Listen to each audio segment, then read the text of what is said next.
Sa ibang balita, nagbabala ang Agriculture Department na ituturing ng profiteering ang pagbebenta ng imported rice na lampas sa 50 pesos kada kilo. Yan ang ulat ni Elijah Canlas.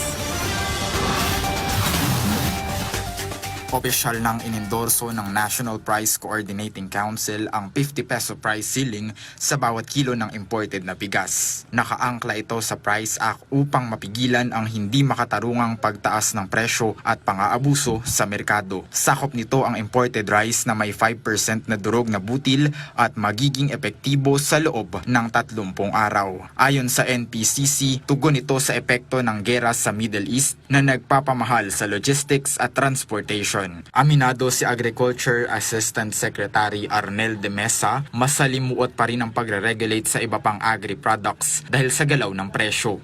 Sa ngayon, hindi pa naman kasi very stable pa naman yung presyo ng ibang agri-commodities.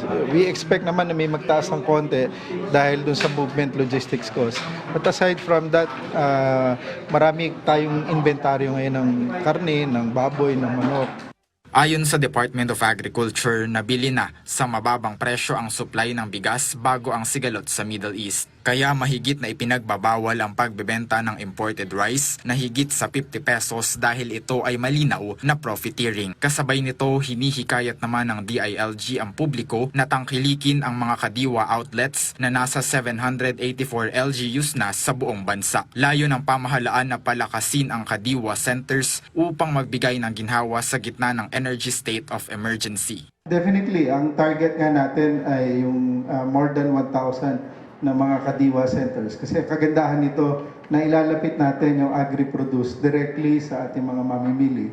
So nababawasan yung layers at malaki yung natitipid. Kumikita mismo yung farmers at hindi malaki yung gastusin ng mga mamimili. Bukod sa murang agricultural products, maaaring makabili sa kadiwa ng Pangulo ng 20 pesos kada kilo na bigas para sa mga vulnerable sectors. Hinikayat din ng mga LGU na magtakda ng strategic kadiwa sites upang mas maabot ang publiko. Binigyang diin ng kagawaran na ang price cap at kadiwa program ay maghahatid ng agarang ginhawa at katatagan sa merkado. Elijah Canlas mula sa Pambansang TV sa Bagong Pilipinas.